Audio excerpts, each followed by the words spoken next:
All right, we are live. Hello, everyone, and thank you for checking out the Pastrami Nation podcast today, the meet of pop culture. Today we have a really cool show. But before we get into it, do some introductions are in order. I'm Kevin, entertainment editor of Pastrami Nation. With me today, of course, I got Jason Smith, the co-founder of Pastrami Nation. Hi, How you everybody. doing? Good. And we also have Noble with us today. How you doing, man? What's going on, everybody? Good. And Christian, how are you? I'm doing good. Glad to be here. Excited. Good. Glad to have Yeah, you. man, it's going to be a fun show. Before we get started, we do have a giveaway towards the end of the show. It's a Chickenator combo from Apollo Burger down in the high desert. So if you guys are down there, please, all you have to do is put a comment and like the post, and you'll be eligible to win it at the end of the show. So let's just get right into it. Of course, I don't know if you guys are aware, there's a pretty big comic book movie that came out this past weekend. The Batman, Robert Pattinson takes on the role this time. So yeah, let's talk about it. There's a lot to talk about. There's a lot to get into. Let's just dive right into it. First, let's start by just kind of talking about just kind of our basic thoughts. Like, what did you guys think of the Batman? Who wants to go first? Yeah, anyone. I will. Yeah, go for it, Noble. Cool. Honestly, it was not what I expected, and it definitely exceeded the expectations that I had. And I think that anyone who's looking for a different type of Batman, especially one that's a major departure from the Nolan Batmans, the Bat Nipples, or even the 89 Batman, you want something that's a little darker. You want something that's a little more grounded, even more so grounded than even I'll even say the Dark Knight series. This movie. I'm sorry. Go ahead. No, I was gonna say absolutely. Yeah, I'd say just as grounded, if not more so than the Nolan trilogy. Absolutely. Yeah, and it feels like this Batman is not. He's not the perfect Batman just yet, but you know what? You see how he's going to get there. Yeah, no, exactly. And that's one thing I loved about it too. Hold up, we also have Daniel joining us right now. Let me go ahead and add him to the stream. He's back. Hey, I know that guy. Hey, there he is. How you doing, Daniel? Much better. Technical difficulties solved. Without vengeance got you. I have been ending emails in PS. I am vengeance. Gotcha. Yeah, so let's who wants to go next?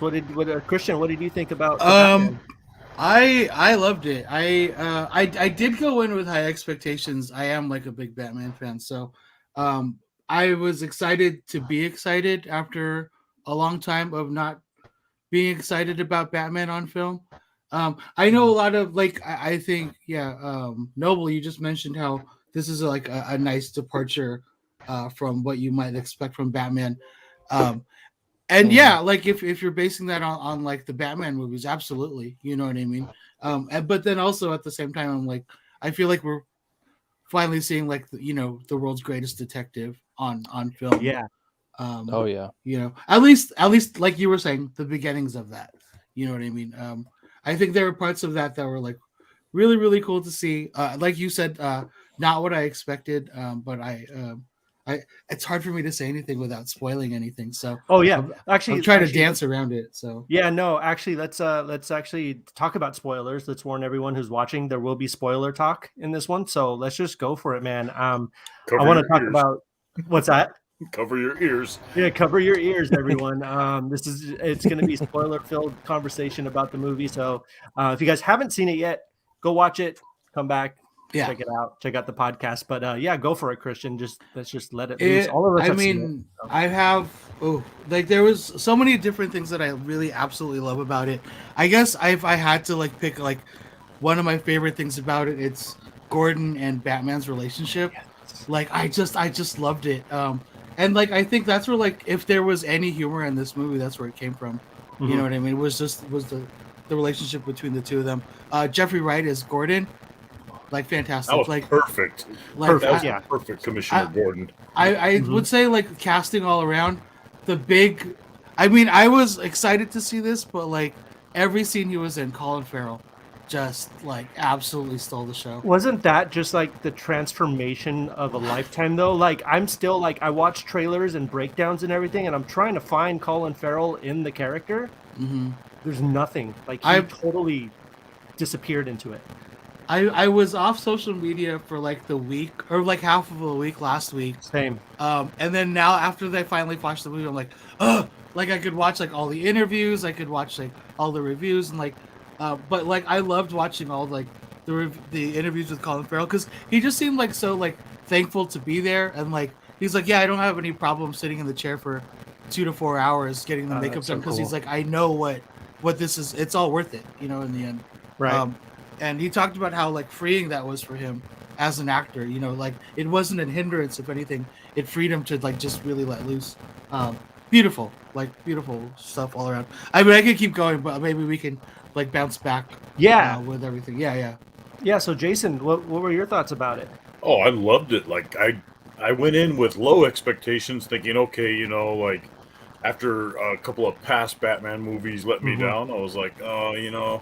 And I wasn't 100% like sold on because I was happy when they announced Pattinson going to be the Batman, because I was like, I liked him in Twilight. I liked the Twilight movies. Right. It was decent, and he pulled it off. But I was more concerned about the Riddler, seeing the design and everything.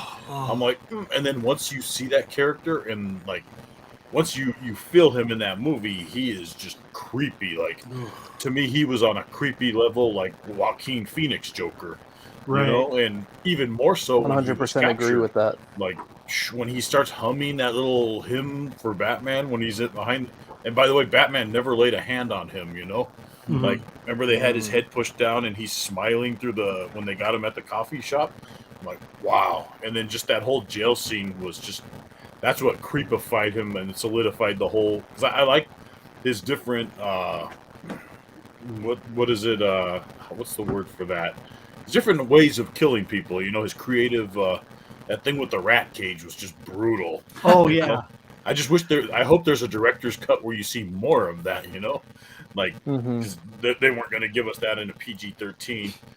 But to me, the Riddler, like I loved the Penguin in there, loved the Catwoman, loved Batman. I like all the characters. It's just you know, that Riddler did it for me. I'm a fan like of villains, you know, and especially like revenge kill villains in movies, and it did it for me, you know, especially with the Riddler. I rank this Batman up there with the Dark Knight, the Heath Ledger Joker movie, you know, like this was on that level where it kept you on the edge of your seat, just what's going to happen next.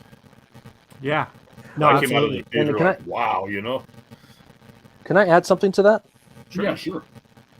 So what I had seen was that Paul Dano, the guy who plays the Riddler, Yes. he based a lot of his inspiration, I want to say, on the Zodiac Killer. Oh And yeah. I think with that inspiration, this totally feels not even just like the Zodiac Killer, but I got some serious like Seven vibes. And that's what this movie is, right? This movie's like Seven, but with Batman. Yeah, exactly how I felt about it. We talked about this on the last podcast. Yeah. Like, you know what I mean about it being like a Fincher movie, vibe, like a '90s Fincher movie, but with Batman, it's super awesome. Yeah, no, absolutely. Daniel, what did you think about it? Yeah, no, I just like you guys. I kind of had low expectations going in, just hoping, hey, You sound like the Riddler. Oh, dude, you're on. Yeah, I think your mic is a little bit off right now. We can't hear you. It sounds a little bit robotic. Yeah, you do sound like the Riddler. It's Mother. If you are justice, please do not lie. No, it's still sounding a little like staticky, unfortunately. My phone's terrible. Oh no. No. All right, he's the real Riddler. Yeah, if you want to try to come back in or see what's going on, yeah, because we can't hear what you're saying, unfortunately. Okay. Yeah, but yeah, no, you're good. But yeah, no, I personally really liked it as well. It's just crazy that like after eight movies featuring Batman since 1989, like that they can still manage to give us something completely different, completely unique, and a totally different take on the character than we've ever seen before. Yeah. Which I thought was really, really cool. And it didn't feel like, baby Batman. Well, it did kind of feel like baby Batman, but it didn't feel like Batman Begins, obviously. But it took kind of I compare it to like the No Way Home route, or not No Way Home, sorry, excuse me. The Homecoming, where it was a origin story, but not, because we saw Uncle Ben already. We saw all that. In this, there was no pearl necklaces. There was no nothing, so they just kind of went into the story. And I love how the mayor's son at the beginning of the movie, you kind of don't know, like, you kind of get that weird thing. It's like, wait, is this Bruce like when he was a kid? You know what I mean? Like you kind of get that weird juxtaposition, but then it kind of shifts your expectations and it shows you who it is, and his story parallels Bruce Wayne's, which I thought was really cool. So let's get Daniel back in here. Daniel. Can you hear me now? Hey. Yes, we can hear you so much better now. Yeah. So tell us your thoughts on the Batman. All right. Well, like I was saying, I went in with kind of low expectations, but hoping for a watchable movie. And I was really hoping it kind of be like a standalone almost, and it blew me away. Yeah. I was from the first scene where his inner dialogue, where he's talking like he's in the comic book, like you can see the wording above in the top left corner. I wish they would have kind of carried that further into the movie, but like that kind of just gave you the vibe of where we're going and how he picks his targets and everything. So yeah, I was really enjoying the beginning part where you're just kind of getting the feel for everything. It's like the setting him up as basically this, he's terror. Other than vengeance, he's terror and fear. And you get to see the other side where it's, Riddler's starting to go after his victims, and it kind of gave me that Seven vibe where he's just like hiding in the shadow. He's just gonna take you out, and he's not someone who's like physically imposing or anything. He's just really smart. He's gonna just hide and then like hit you with a carpet tool. That was brilliant with that carpet tool. Like at the end. I thought that was the closest we're gonna get to a Riddler trophy. Oh yeah, awesome, dude. That's awesome. Nice. That's good. No, it was start to finish. I was really kind of funky because what you're talking about where Paul Dano gets arrested. Look at my watch. I'm like, there's still an hour left.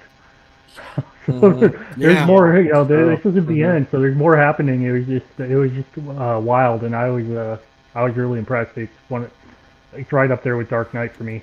Yeah, it's hard for me to immediately after watching the movie, like the comparisons have to be drawn, but then I'm like hesitant to like speak in hyperbole or even compare it to the Dark Knight. Yeah, I feel like I have to live with it for like a year first, and then I can because I adore the Dark Knight. Like I adore the Dark Knight. You know what I mean? So for me, like I adore this movie too, and like I want to say I will say that it's right there with the Dark Knight, but for me to go the step further and say like I like this better than the Dark Knight, it might be too soon for me to say. But man, like the writing in this also, like they're just fighting on all levels, like the writing, cinematography, the acting, like everything. Like it was gorgeous. Like the writing was like so symmetrical, and like how they bookend like the narration at the beginning and at the end of the movie. All of that stuff with like how he saves that guy, and the guy he saves at the beginning is like, "Don't hurt me." And you're like, oh, damn. Like, he's that terror, like, that much. And then at the end, like, how, like, he learns how he has to be, like, hope. You know what I mean? A symbol of hope for people. And, like, I don't know. Even, like, with the way that the Riddler and Batman, like, completely mirror each other, right? Like the only thing that separates them is his vow to, like, not kill. Aside from that, it's, like, they're both trying to, like, expose corruption. They're both spying on people through windows. They both, even their masks, like the nose piece for their mask looks the same. You know what I mean? Like there's so much similarity between the two of them. Well, it's interesting because there's always that dynamic they talk about where Batman creates his villains. The point of like the fact that he's there creates it, and then he actually tells him, "You are vengeance and violence, and I'm just following suit." and that harkens back to a lot of comic stories, and a lot of the themes and you see wove throughout was throughout all the comics is like, yeah, if Batman wasn't here, you don't have Two-Face, you don't have Riddler, you don't have Joker, you don't have all these other people. So it's kind of an interesting take. Is the only reason that it looks like Riddler rose up and did what he did is because Batman did the same. Mm-hmm.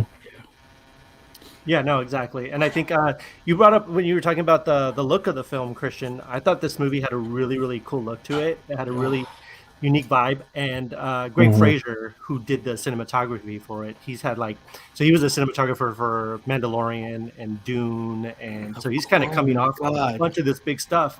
Wow. But he captured so Gotham City in this feels like Gotham City.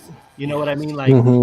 I always felt like the Nolan. So within the first 5 minutes, you're introduced to Gotham City. You brought into Gotham City, and you're looking around this place is Nolan's trilogy. It was there was at least some kind of good. There was good parts and bad parts, right? It was a regular city. This just feels all around just horrible place. You're just this place is not going to get cleaned up. Batman cannot do anything for the city. The city is done for, right? And I got that feeling within the first 5-10 minutes of the movie that this place was this just really disgusting, just gross place and criminal underworlds, and it was kind of this lived in world right away, which I thought was really cool. Villainy. Yeah, and it felt like a good mix between Nolan's trilogy and Tim Burton's Gotham, right? It kind of had this really, it wasn't as over the top sometimes as Tim Burton's Gotham. It was a little bit more modern, but it also had that completely Chicago of Nolan's trilogy. But it was if you blended the two, right? And it was this rundown, horrible place. And that's one thing I loved about it too, was it was very, it felt very hopeless. Yeah, you see the city, you see this.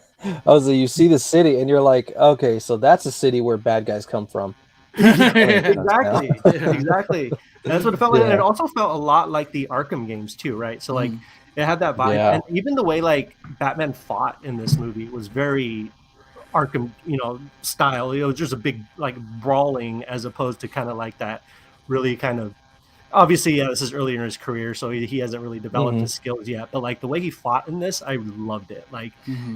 He had all these guys going at him at once, and he was just an old-fashioned brawler. Like I said, it felt like the games, which I thought was really cool.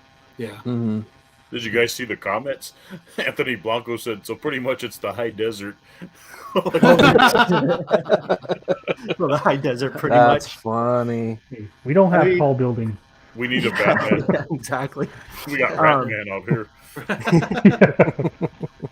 You guys, I did whenever Batman would come out, you would hear his footsteps coming. I thought that was really cool, as opposed to always just swooping down on somebody. You can see Matt Reeves' influence from horror movies in that, how Batman would just stalk his prey.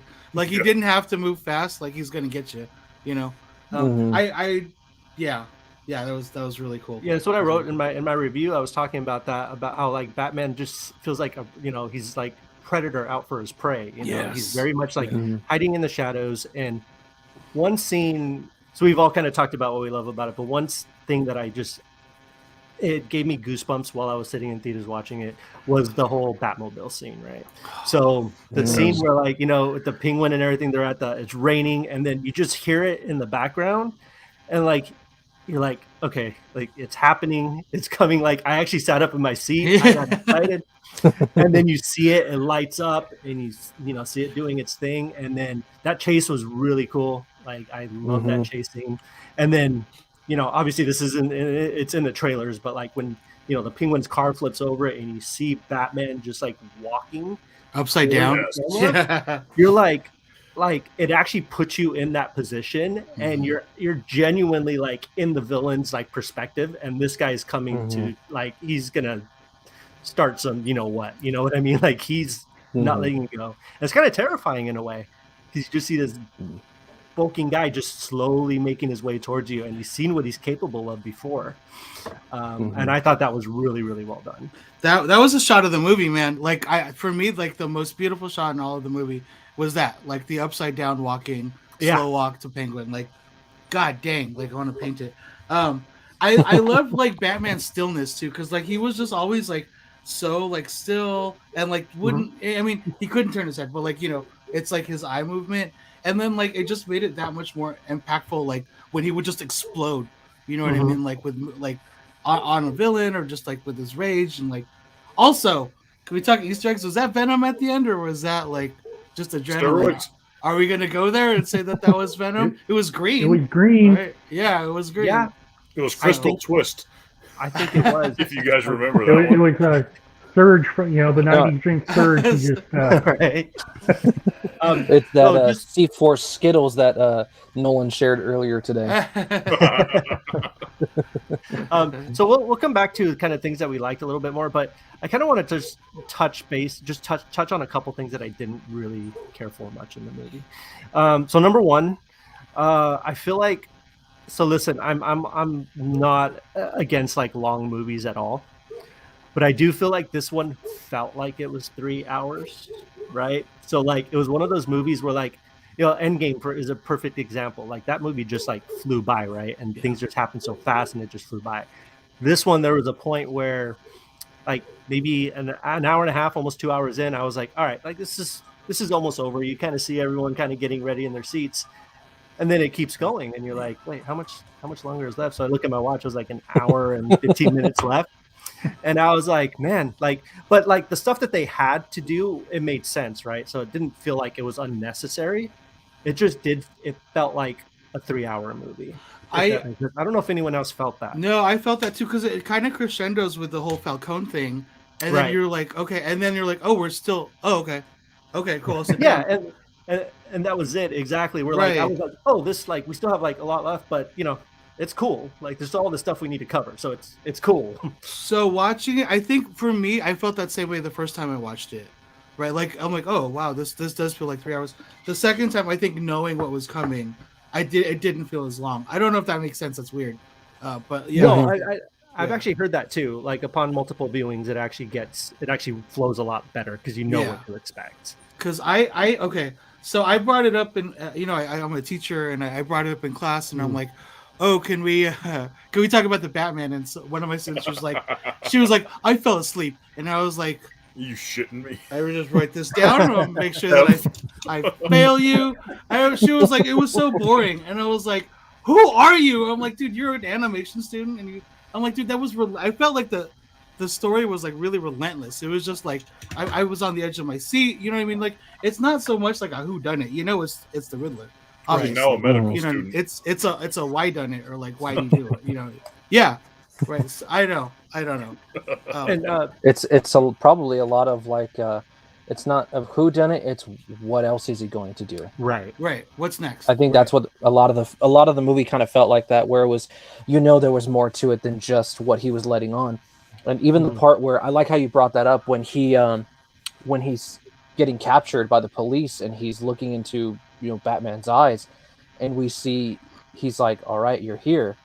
He goes, now we can really get this started. It almost felt like a pre-Joker moment where he knew, he's like, okay, now that I have you right where I want you, now we can execute the final plan. And then that's where we get to the prison part where he goes, oh, you're not as smart as I thought you were. And he's like, what are you talking about? Like, what have you done? And that's the part where it was kind of like, oh shoot, what is coming next? We don't know what it is, but if he expected Batman to already know what it was, but he didn't, that was the part that was scary to me, because it was like, oh shoot, he hasn't figured it out yet. What don't we know?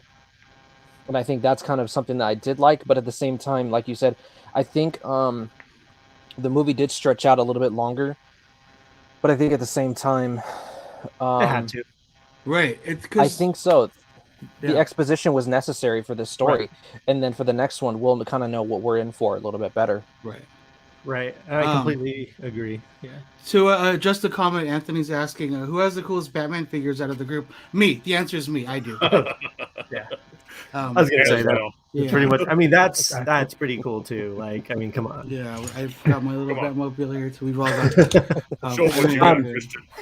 I mean, I got it's behind the. I have like a whole shelf of like Dark Knight stuff over there. So do I. Have Dark Knight Return stuff, and then I have like on top of my shelf is random stuff, mostly Batman stuff though, because I have all of those Mafex Dark Knight. I've got them all so far. Did you get the armored one yet? Hell yeah, I did. I gotta go to Frankenstein's. Nice. I need that thing. I got it from Ageless Geeks. So yeah, Nice. they should have more. Sweet. But yeah, Did anybody? Oh, sorry. Did anybody grab the Mezco Batman? I pre-ordered it. Yeah, I pre-ordered it, dude. The new one. Yes. Yeah, the Batman. Yeah. I pre-ordered the deluxe edition hot toy before I saw the movie. Day one pre-order, I did it because fuck it. I mean, I love the suit. I'm happy to do it. And that was like, it was like my first day pre-order. I did it, and my girlfriend was like, "What if you don't like the movie?" And I'm like, "How dare you? Why would you put that in my head?" That's cool. We need a hot toy Riddler. Yeah, I'm sure it's coming. Yeah. Oh yeah. That would be really cool. That's gonna be a creepy one. Yeah. Yeah, absolutely. So we kind of talked about Pattinson a little bit earlier. Let's talk about the cast a little bit more because there's some things, this kind of goes back to one of the things that kind of a little bit bothered me. But like, okay, so Robert Pattinson, I felt like was a great Batman, right? He's Batman like 80% of the movie, 85% of the movie, which I thought was freaking awesome, right? Very rarely we see that. Mm-hmm. Very rarely we see a Batman movie about Batman. Which, yes. I'm so glad we finally got that.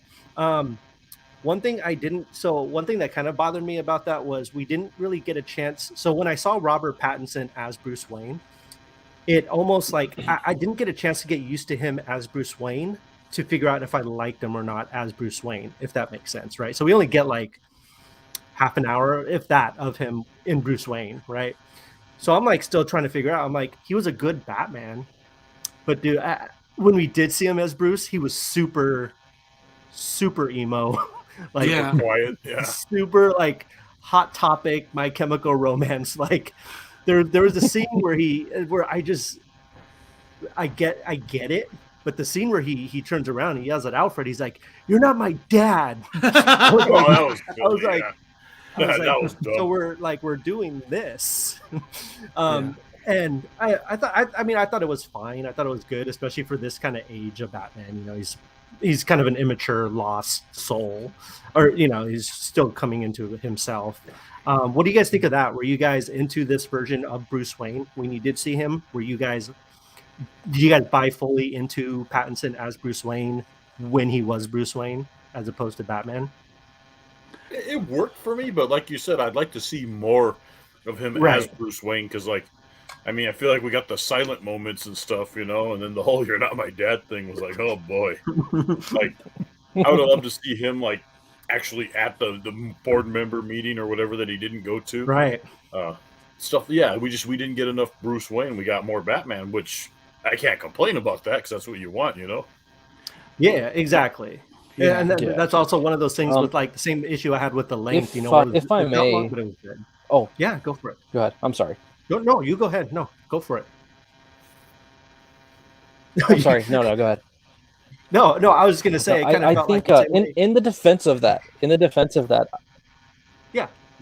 Yeah, I think in the defense of Matt Reeves' vision for Bruce Wayne and Batman, I personally didn't think it was too much of a drawback for myself personally, only because this version of Bruce Wayne, he doesn't know who's yet. He's still trying to balance out the difference between the billionaire playboy and being Batman, because as we see, it's only his second year in the cowl, and we haven't seen we don't know where he is mentally trying to balance out the facade of the mask that is Bruce Wayne, and where Bruce Wayne is really Batman 99% of the time. And I think Matt Reeves' vision for bringing that kind of duality where he's still dark, brooding, Mr. Emo, he hasn't separated the personas yet. So he's still balancing it out. And I think in the next movie, we might be able to see a little bit more of like, okay, so now he knows how to play the billionaire playboy part rather than just playing the dark and brooding 24/7. So sorry.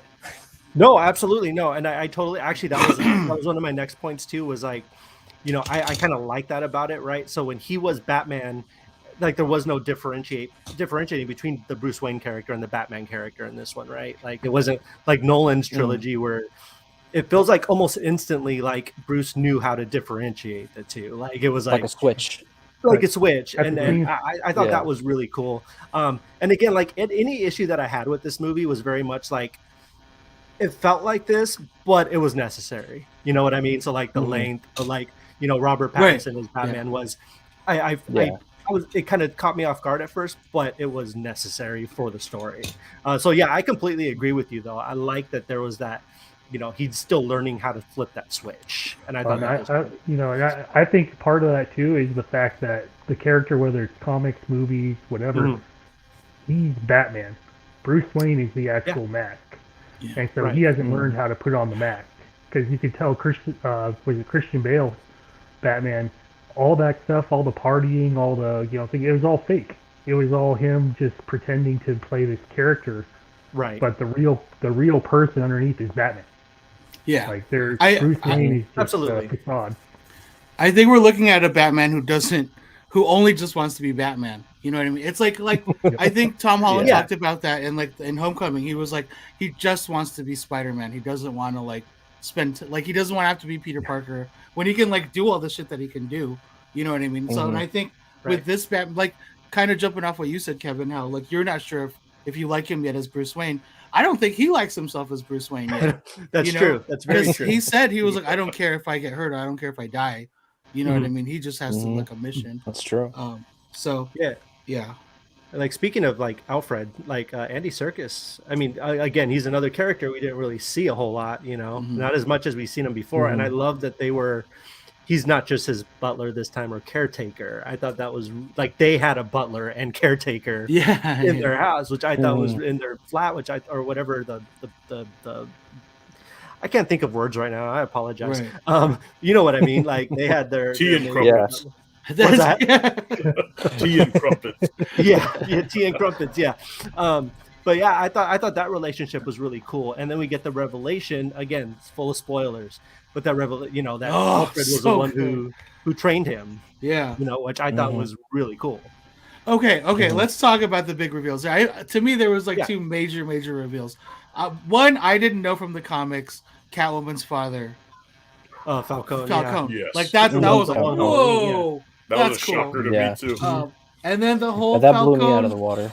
Yeah. And then the whole tie-in of Falcone to like Thomas, right? And like the whole like and like the Arkhams and his mom, like that was huge. I was like, Arkham stuff is crazy. That's really cool that they're doing this. Like, you know, like and then I think it kind of prompts Bruce, like there's like 3 times he breaks into the Iceberg Lounge, right? Or goes into the Iceberg Lounge. The first time I have Batman, he's like, do you know who I am?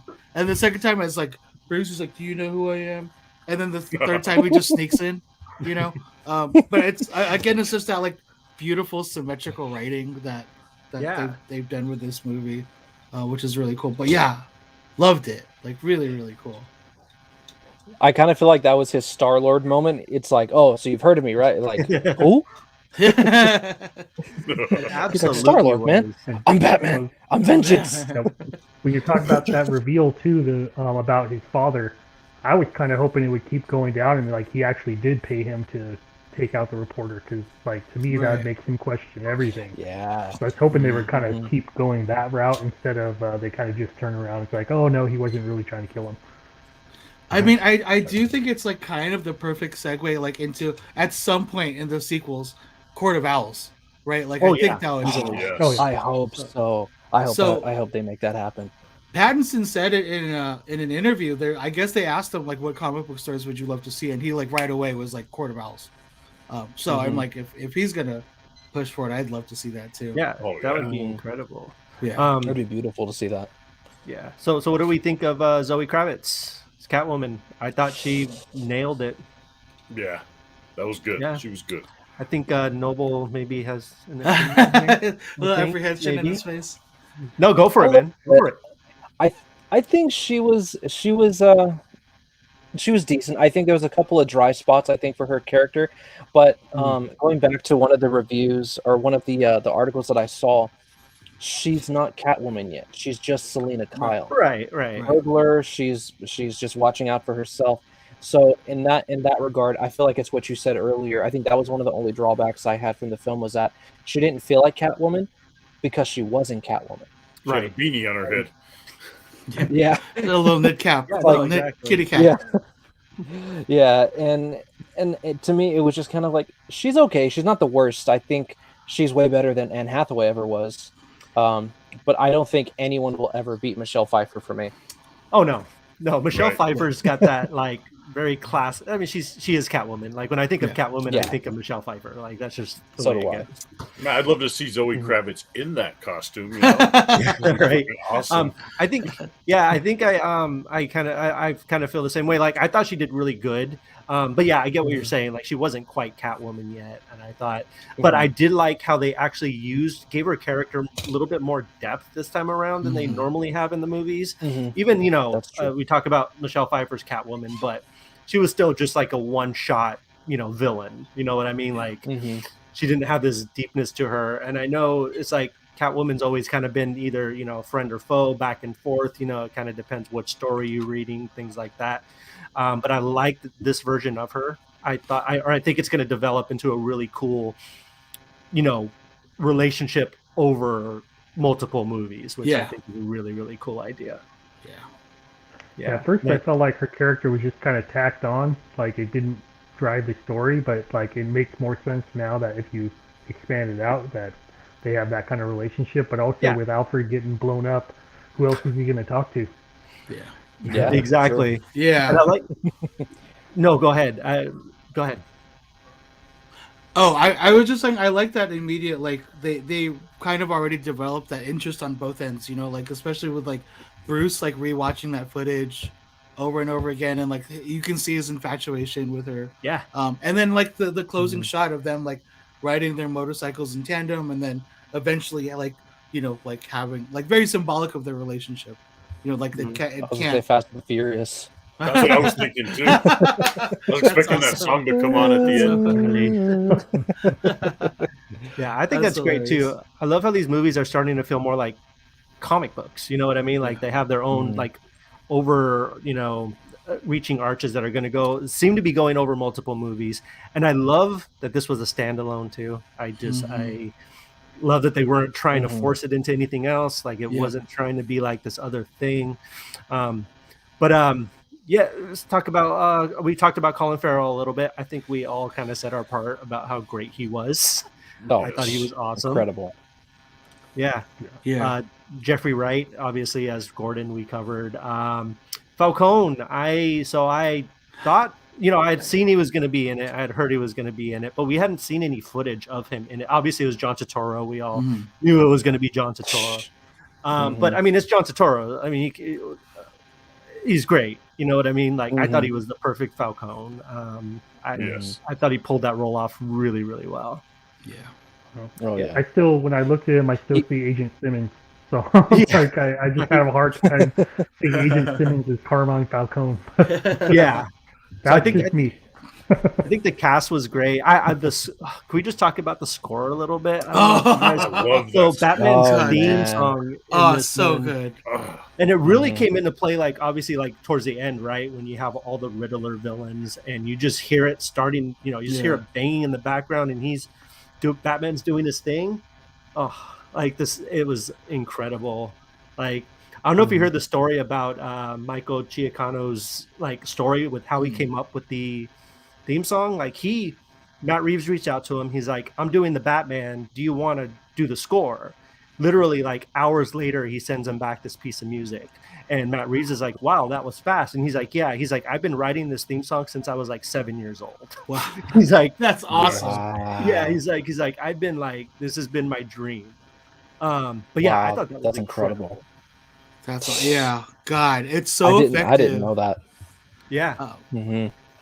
Yeah, the score for like, because everybody has their theme songs. I love like Catwoman's little playful like music too. Riddler's music was really cool, but Batman's goddamn like that just like I feel it in my ribs. Like it's really good. Also, the soundtrack, like I didn't know they were going to use that Nirvana song in the movie. Something in the way. So glad I love that. So good. And it works so perfectly. Yeah. Oh, it's beautiful. It was beautiful. And so let's kind of get to the end here, where obviously the end of this movie kind of leaves off on a very, Gotham City is completely submerged in water. What do you guys think? Like, so let's talk about sequels a little bit. Where do you think the story can head? Do you guys have any? Obviously, we talked about Court of Owls a little bit later on, but where do you think the story could go? What are some possible, what did you guys think about that ending, and where do you think it can go from here?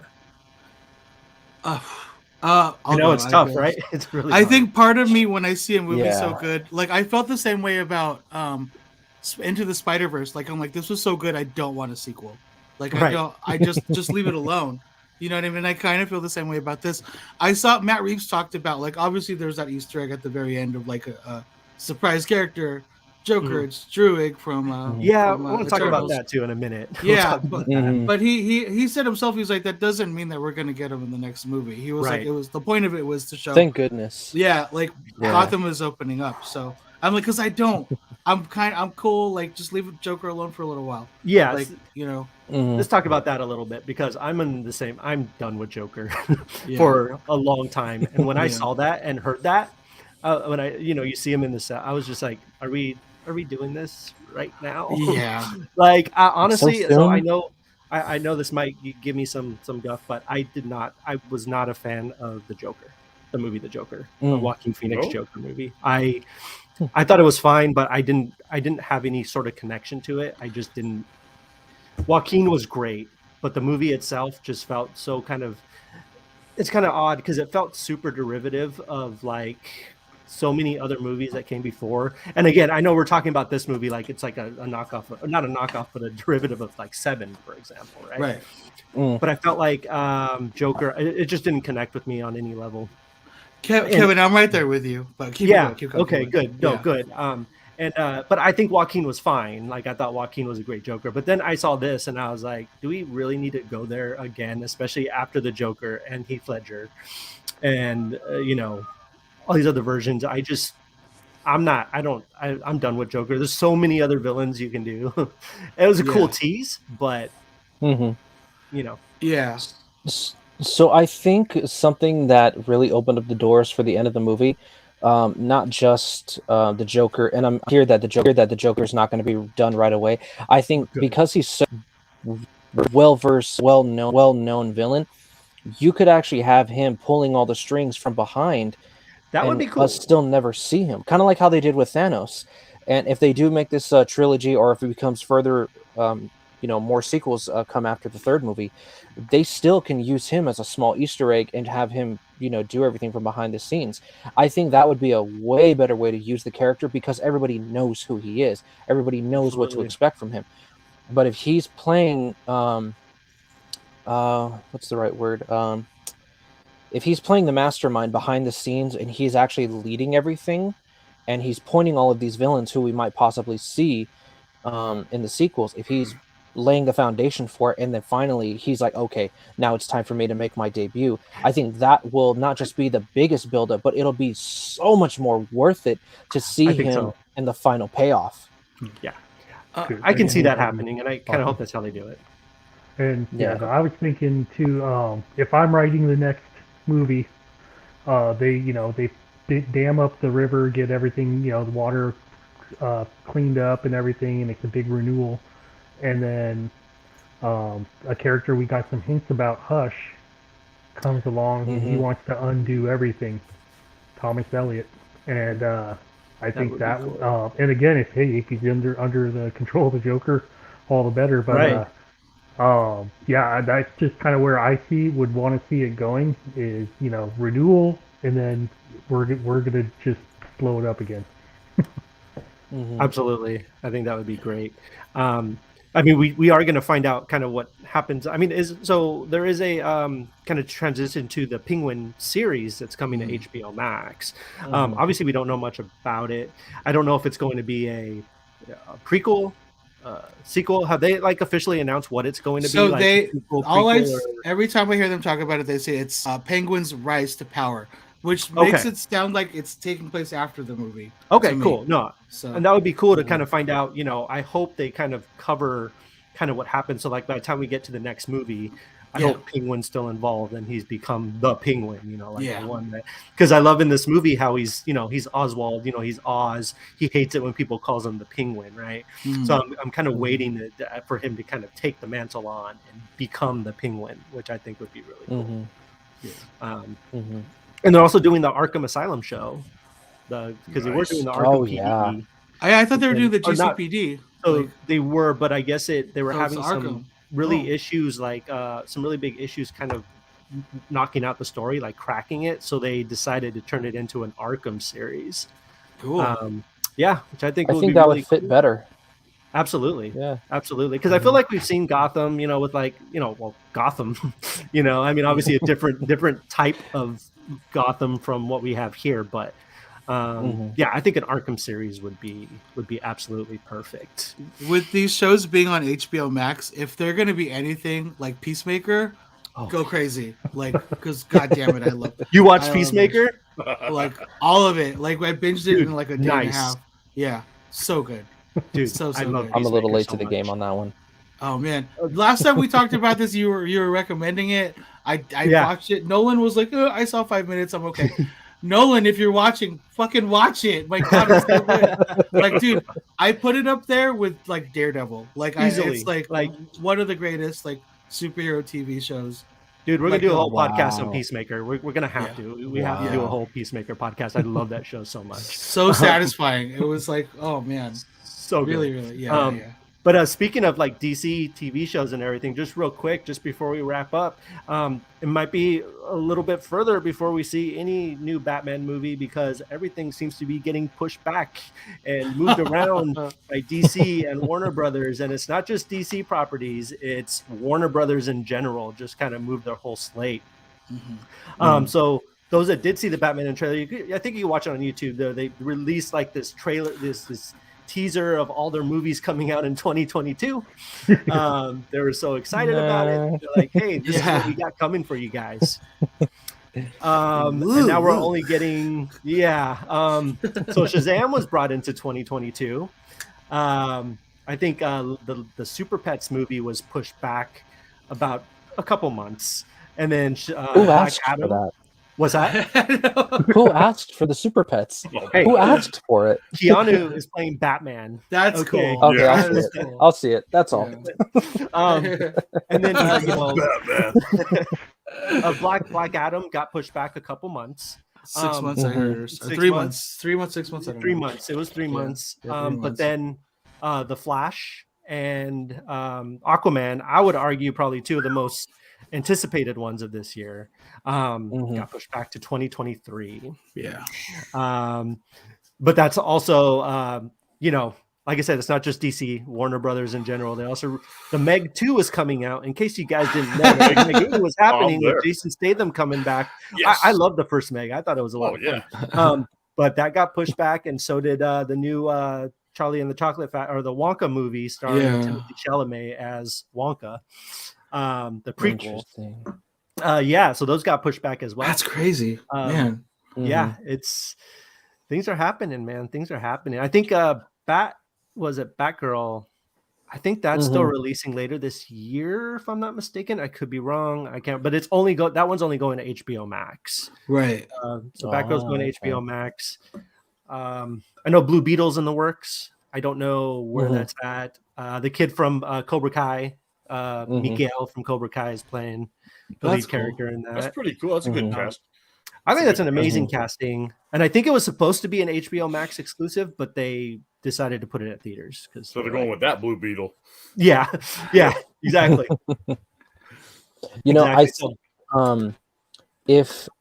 So I'm kind of taking it with a grain of salt, but you know what?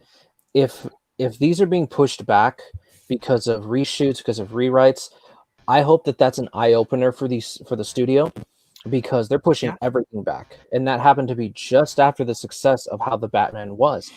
So I think that if this is a push to, okay, so this is what people are loving, this is what people are investing in, and they really seem to be, tagging toward, the story of the Batman. They really like it. It's getting a lot of positive reception. I hope this opens up their eyes and basically tells them, so now we know what the fans, what these people and theater goers are going to want to see. Maybe this is a bit of a change up, and hopefully opens up their eyes and like, okay, now we know they're learning from their mistakes that they've made. And I'll be honest with you guys, if we don't see a Matt Reeves Batman sequel for another 2-3 years, because he's taking the time to craft a story, he's trying to craft everything like how he did with this movie. And I know this movie got pushed back a little while too. COVID. If that's what it takes for this next sequel to be just as good as the first one, I'm all on board. Take all the time you need to make a great story, make a great movie, and people are gonna flood to go see it and want to see another one. Absolutely. I think the studio just needs to learn from their mistakes. Yes. Yeah. No, absolutely, and hopefully they do. Hopefully they do, and I think we're all loving our comic book stuff right now. So I mean, we got Doctor Strange coming out next. Yeah. Oh man. The month after. That's a whole other podcast. So we'll Morbius comes out too. Yeah. Morbius. Morbius is coming out. What's that? April. Just go watch a movie at the theaters and you'll see the trailer. It doesn't matter what movie you see. You'll always hear. Oh man, I really hope that's good. No, I hope so too, because I'm like that's probably my least. I mean, that's cool. Let's do it. I'll watch it. I mean, same. Yeah, and I want to be surprised. I'm like, hey, you know what? I shouldn't have. It was good. So that's what I'm hoping for. Yeah, so definitely. So I think we're still gonna. Are we planning on doing the giveaway right now, or sure? Yeah, I think so. You have the wheel, right? Oh, you want me to get the wheel out? Oh yeah, Nolan had mentioned that you were gonna. You had. Oh, let me. It's cool though. It's cool. It's cool. We'll get it. I think I have it saved. I just got to remove a few names there. Nice. But yeah, so there's still some. Overall, let's do a score real quick. So let's do out of 5. Out of 5, what would you score the Batman? Just to kind of wrap things up, what would be your score from one pastrami to 5 pastramis? What is your score for the Batman? Tough one. I don't want. So in my review, I gave it a 4.5. I feel like it's I don't think it's the perfect Batman movie, but again, I'm I'm partial to The Dark Knight. The Dark Knight is still just one of the greats. I thought it was different enough, and just it blew me away by how different it was and how much Batman we actually got in a Batman movie, which I thought was really cool. It felt like a Batman movie, Whereas like something like The Dark Knight was a Batman movie, but it was a Joker movie. Let's be honest, right. But yeah, so I gave it a 4.5. So don't be shy. Whatever you guys give it, it'll be cool. Man, I said I was going to avoid hyperbole, but like I'm so tempted to go like 4.8, 4.7, 4.75. Right. That's what I'll say. Gotcha. For all the reasons you said, like this is I feel like the first Batman movie, where like we get to focus on Batman, and I think they knew it. You know what I mean? Like that. This is why he was in the Cal for 80% of the time. Because it was his character study this time around. So, yeah. Also, I think this is visually the most beautiful Batman movie we've gotten. Oh so, easily. Yeah. Very artistic. Yeah. Yeah. So. What about you guys? Daniel, Jason? Me? I'm gonna go ahead and give this one a 5 out of 5.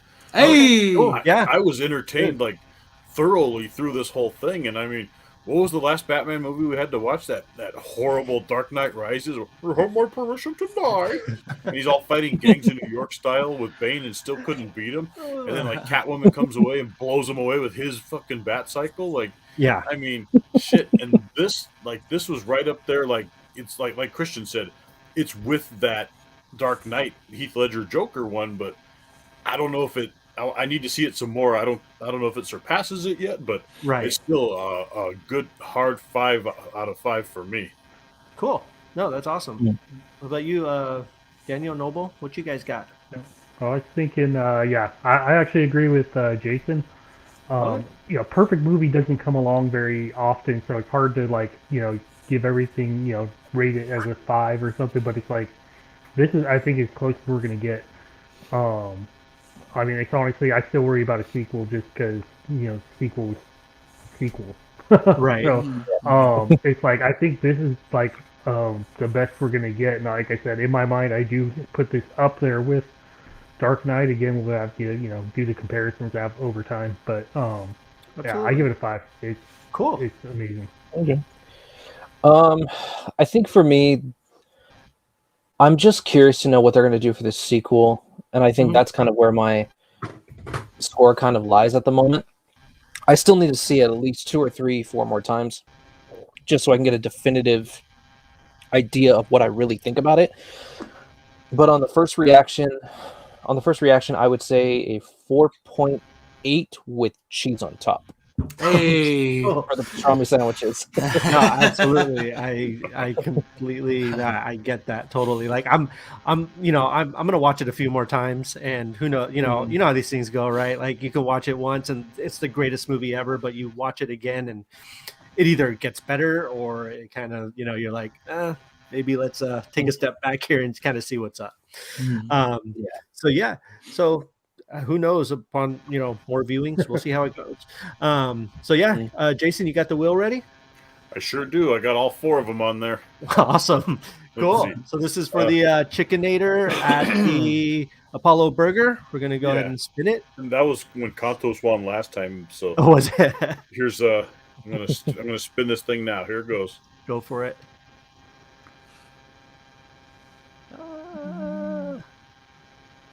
Hey, Arturo, you won. Congrats, you won a Chickenator from Apollo Burger. It's amazing. Yes. Just go ahead and leave your info. I don't know how. No, just go ahead and message Pastrami Nation, and they'll get all the details and get that to you. Amazing lunch out to you. What's that? We'll get that amazing lunch out to you. Oh man, I still need to go. One of these days, I'm gonna be down there. I'm gonna try it out. When you do, we got you, man. We got you. Dude. Nice. I love it. All right. Well, guys, that was a lot of fun. Thank you guys for coming and talking about the Batman. And were there any closing thoughts or anything? Are you guys good? You guys have anything else to say? Or you guys feel like you guys vented enough about the Batman? So I know we talked about it, and we talked about a little bit of like to see for the sequel and stuff like that. Whoever's watching should leave a comment down below who they would like to see in the sequel. Yes, let's talk. Yeah, definitely. Please leave comments and who we'd love to see in the sequel, which characters you love to show up, anything like that. Yeah, that's awesome. Yeah, I'd love to hear what other people think too. It's so much fun to speculate, right? Like, obviously, you don't want to get your hopes up by speculating too much, but it's fun. So I want to see the Clock King in the sequel. See the Condiment King. Gotta say, I'm still waiting for the live-action Condiment King. Yeah, Condiment King. I would like to see the Polka Dot Man from Suicide Squad go up against this Batman. He got smashed. Thank you guys for coming. If you guys haven't watched the Batman yet, go watch the Batman because it's amazing. Watch the Batman. Watch Peacemaker. Nolan. Yes. Watch Peacemaker. Yes. Everyone watch Peacemaker. We're gonna do a podcast about Peacemaker. Not Please. We'll make it happen. Yes. All right, you guys. Well, thank you for watching Pastrami Nation Podcast. Check us out on Facebook. You can find us on Twitter, Instagram, MySpace, Pinterest, MySpace, Friendster. Let's go farther back. If you're in our AOL top 30, chat, Friendster,